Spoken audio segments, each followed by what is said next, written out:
In this problem, we're going to select the picture that shows equal parts.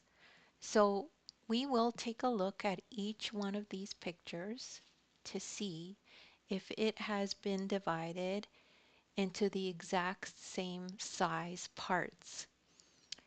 So the parts would have to be exactly equal in size. So if we take a look at the rectangle, we could see that it's been divided into unequal parts. So we can cross this one out and say that this one has not been divided into equal parts. Then we'll look at this triangle and we can examine that it has not been divided into equal parts either. So we could eliminate this one.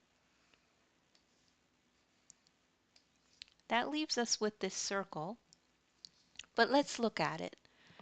So we could see that it has been divided into exactly 4 different exact same pieces. So it looks like a pizza, and we know that this is the one that has equal parts because all the parts are the exact same size. So we could circle this as the answer to the question. Select the picture that shows equal parts. It's the circle.